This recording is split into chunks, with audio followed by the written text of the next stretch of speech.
O Balanço Geral faz nesta semana uma série de entrevistas com os candidatos à prefeitura aqui de Curitiba. Serão sempre 20 minutos disponíveis para cada um deles. E para me acompanhar na entrevista de hoje, aqui no estúdio, a jornalista Manuela Niklevix. Boa tarde, Manuela. Oi, Furlan, muito boa tarde para você, boa tarde a todos que nos acompanham. O candidata de hoje também já aqui no estúdio, lembrando a você que nos acompanha que, seguindo as regras da Justiça Eleitoral, foram convidados para essas entrevistas os candidatos de partidos que têm pelo menos 5 representantes lá no Congresso Nacional. A ordem das entrevistas foi definida por sorteio e a nossa convidada de hoje é a Andréia Caldas, da Federação Sol Rede. Curitibana, Andréia Caldas tem 54 anos, é formada em Pedagogia e doutora na área de Educação. Já atuou também na rede municipal e na rede estadual e desde 1993 é professora na Universidade Federal do Paraná. Candidata, seja muito bem-vinda ao Balanço Geral aqui da RIC TV. O seu tempo já vai aparecer ali na nossa tela, vai começar a contar a partir de agora e claro que eu vou começar falando de educação com esse currículo, né? E a gente leu o seu plano de governo, vi que você é bastante crítica às maneiras como a atual gestão municipal lida com a educação e a gente sabe que o gargalo nesse momento são as vagas em creche. Então já vou começar com essa pergunta, como que a gente resolve essa fila de espera que hoje tem 10 mil crianças pelo menos esperando por vagas? Boa tarde. Boa tarde, obrigado pela oportunidade de estar aqui nesse espaço democrático, né, com o mesmo tempo dos outros candidatos e candidatas, diferente do que vai acontecer, né, a partir de hoje na programação eleitoral, no programa eleitoral, em que essa divisão de tempo não é tão igualitária. Então, assim, agradeço também a oportunidade de poder falar da educação. Queria registrar, né, que hoje aqui, dia 30 de agosto, a gente lembra com muita dor de algo que aconteceu. Eu, na época, era estudante, estava lá no Centro Cívico quando a cavalaria se lançou contra os professores que estavam lutando pelo seu direito, né, de melhores salários e melhores condições de trabalho. Depois isso se repetiu em outras vezes. Então, essa primeira a nossa convicção de que a gente trata a educação com respeito e esse respeito implica valorizar e respeitar os profissionais da educação que atuam lá. Falando da tua questão, desse déficit de vagas de creche, eu tenho dito que como alguém que trabalha na área de gestão educacional, que é da política educacional, para mim é incompreensível que uma cidade como Curitiba, que tem o maior orçamento do estado do Paraná, que é a 6ª cidade mais rica, tenha um déficit de 10 mil vagas e que pior, descubra isso no meio do ano letivo, ou seja, em fevereiro a prefeitura noticiou que faltavam 10 mil vagas para a creche. Então isso para nós é prioridade absoluta, não só porque eu sou da área da educação, não só porque eu entendo que esse é um direito, não só da família, mas especialmente das crianças, como porque isso é uma determinação constitucional. Desde 2022, o STF tem definido que os municípios devem ofertar a vaga para todos aqueles que desejem de 0 a 3 e para todas as crianças a partir de 4 anos. Então, a prefeitura tem que estar planejada para atender essas vagas. E volto a dizer, todas as vagas. Nós temos que trabalhar com o universo de crianças. A cidade que a gente deseja é que todas as crianças, independente da sua condição social de renda, estejam na rede municipal de Curitiba e nós acreditamos que isso é possível. Nós temos profissionais qualificados, temos uma rede qualificada, o que falta é investimento e vontade política para que isso seja uma prioridade. Então, analisando assim, a gente percebe que não é só uma questão envolvendo as vagas de creches, e sim até elaborar um estudo para se descobrir quantas vagas são necessárias para atender a demanda também de outras faixas etárias. O seu plano de governo fala sobre a criação aí de um estudo, um censo estudantil. Dá para estabelecer essa real demanda? Em quanto tempo seria possível isso? Nós já temos esses dados, por isso que eu volto a dizer, para mim é uma surpresa que a prefeitura se surpreenda disso no meio do ano. Nós temos o censo escolar, nós temos a partir desse censo escolar e o próprio censo que o IBGE faz, a projeção de quantos são as crianças nascidas em cada cidade. O que acontece é que, de modo geral, aqui em Curitiba e em alguns outros municípios, se trabalhava, até pouco, se trabalha ainda, né, com a ideia da fila da creche, ou seja, aquele que se inscreveu.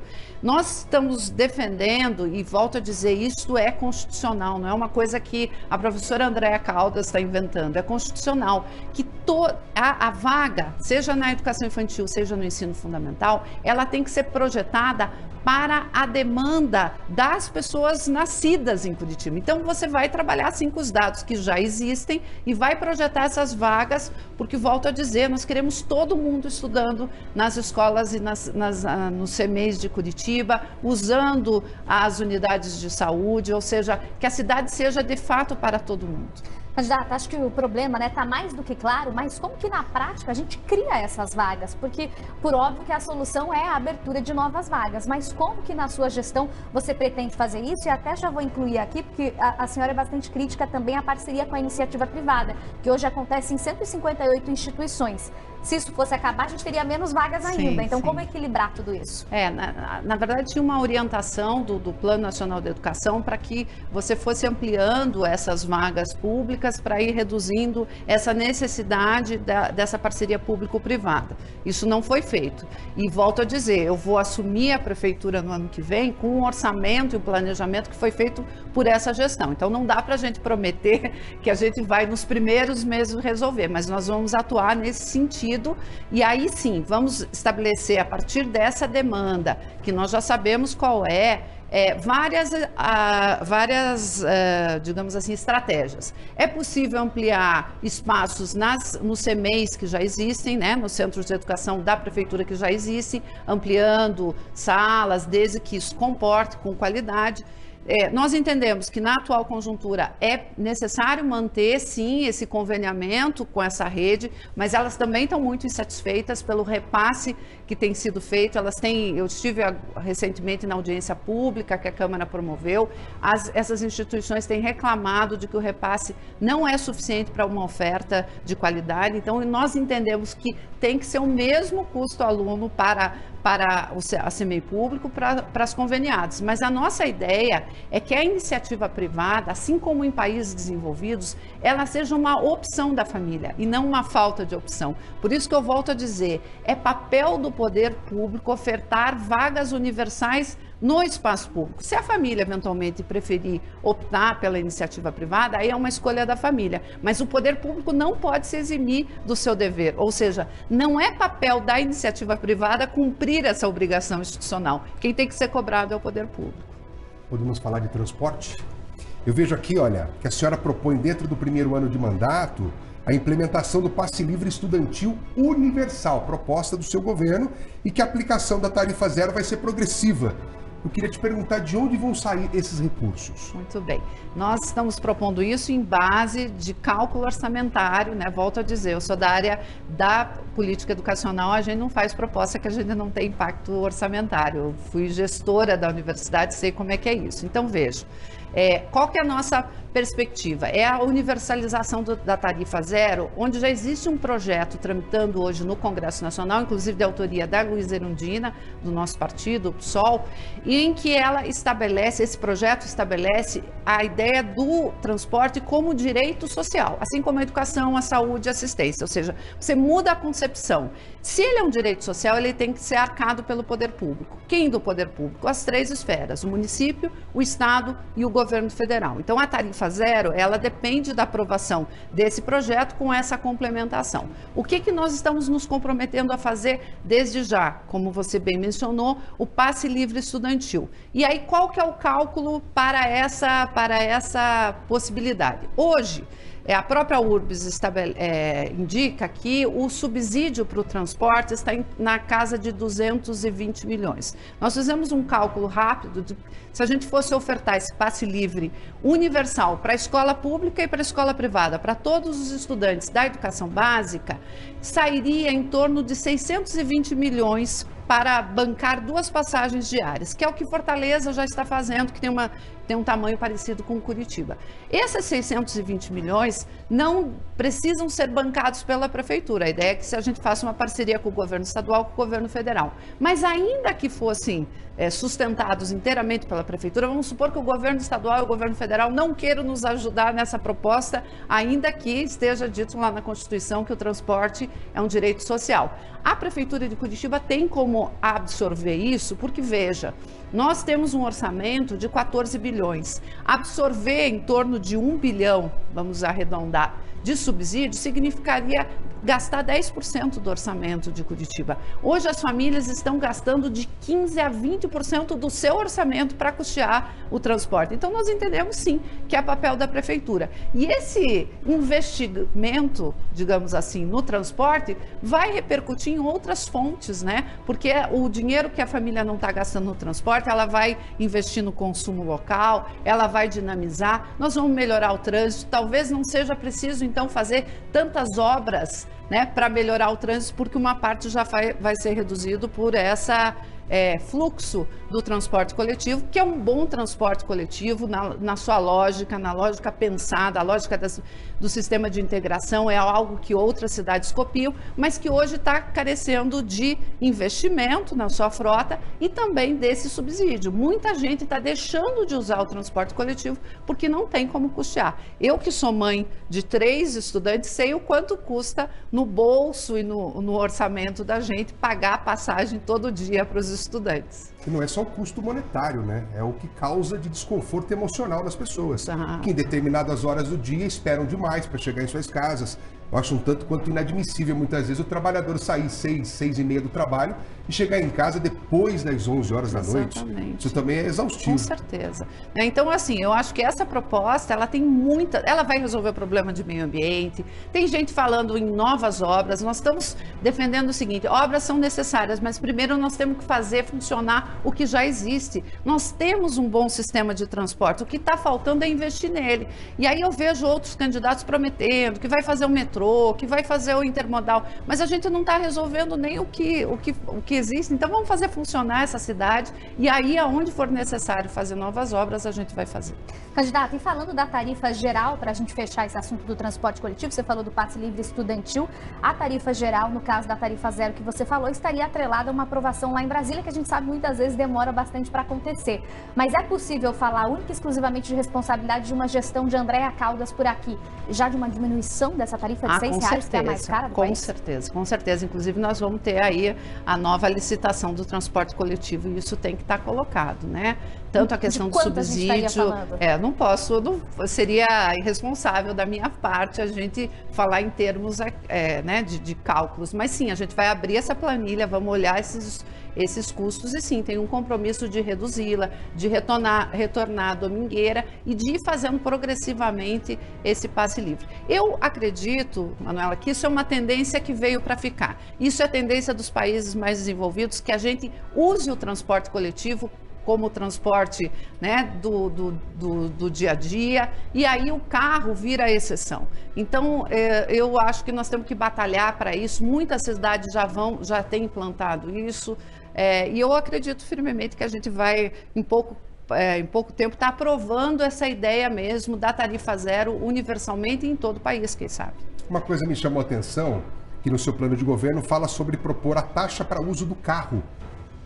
E aqui diz o seguinte, em contrapartida ao valor do transporte coletivo. Como que funcionaria isso? Tem uma ideia de quanto iria custar? Na verdade, não é uma proposta minha. Isso está no projeto que está tramitando no Congresso, o que você comporia? Além do subsídio do governo estadual, do governo municipal e do governo federal, você teria outras fontes de receita. O próprio Vale Transporte, que hoje as empresas pagam, então elas não precisariam pagar, e isso poderia compor essa receita para o subsídio. E aí esse projeto do governo federal sugere taxas sobre o uso de carro. Aqui em Curitiba nós já temos isso, que é o STAR, né, que é uma taxa que a prefeitura arrecada para quem é proprietário de carro. Então a nossa ideia é que o STAR componha também esse fundo de subsídio ao transporte público, seja com tarifa reduzida, seja com tarifa zero. Então não é nada de diferente, não está nada de diferente do que já é aplicado. Não. A questão é você direcionar esse recurso para subsidiar o transporte coletivo. Candidata, temos quase 7 minutos ainda de tempo. Vou pedir licença para a gente mudar de assunto e falar de saúde, também outra pauta importantíssima. E aqui em Curitiba a gente tem outro gargalo, né? A gente falou da fila lá na educação, na saúde também tem uma fila gigantesca de espera para exames especializados e consultas especializadas. São 200 mil pessoas hoje, de acordo com o portal da Transparência. Como que a gente começa a resolver e tentar diminuir essa fila numa gestão do Andréa Caldas? De novo, a gente não entende por que a prefeitura descobre isso quando as coisas acontecem, né? Então parece que está lembrando sempre surpresa. teve o surto de dengue, né? A Fiocruz já tinha alertado antes que ia ter, então tem que se preparar para isso. A gente tem conversado bastante com os profissionais da área da saúde, tanto os formadores lá na universidade quanto os que estão na ponta ali no sistema, e eles têm falado isso. Tem uma expressão, inclusive, da minha vice, a Letícia Faria, que é profissional da área de saúde. Nós estamos trabalhando sempre com o copo cheio. Qualquer gota faz transbordar. Então, isso é uma coisa que não pode acontecer na área da saúde. Por quê? Porque a saúde trabalha com urgências e emergências. Então, eu tenho que ter uma margem para essas situações. E para isso a gente precisa contratar mais gente.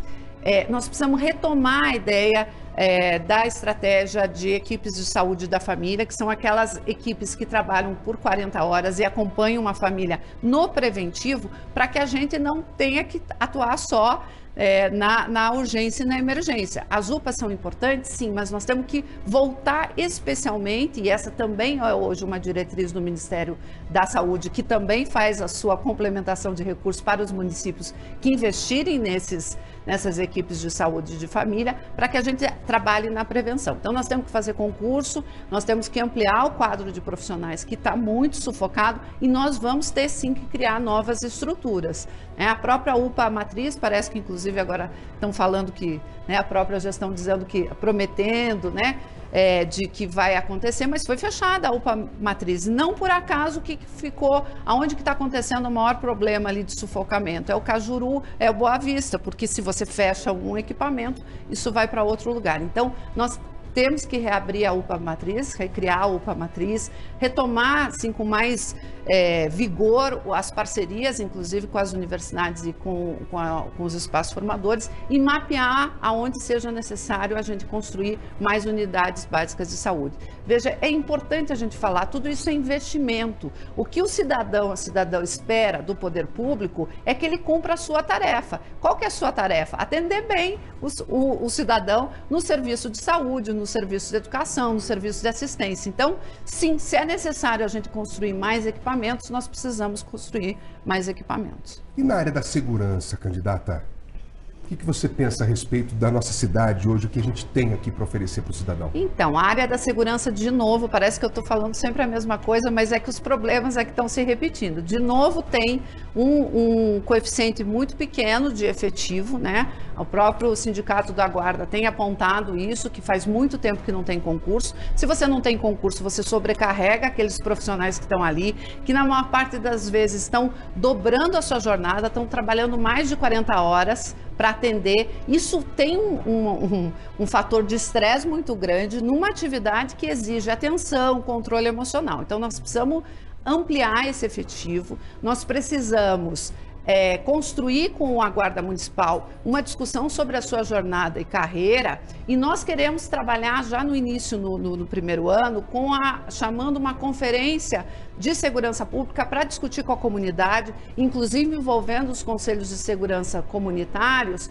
para que a gente possa identificar quais são as prioridades. Essa Guarda Municipal também precisa estar articulada com as outras políticas setoriais, ela precisa passar por uma formação. Muitas vezes o guarda chega, e ele é jogado para uma série de situações em que ele não teve preparo. Então, por exemplo, se fala muito da questão da abordagem da população em situação de rua. A Guarda Municipal tem que trabalhar junto ali com o pessoal da assistência social, que também está muito sobrecarregado. Um bom exemplo, de uma alternativa como essa que deu certo é a Patrulha Maria da Penha, que tem todo um direcionamento para essa atuação. Então, nós vamos apoiar, sim, esses guardas, vamos apoiar a população e vamos estabelecer essa política para que a segurança se aproxime mais da população e das comunidades. Candidata, só para a gente entender rapidamente, se teria algum tipo de mudança de atuação da Guarda, porque no seu plano de governo há uma crítica ao que você entende como um fenômeno hoje de militarização das forças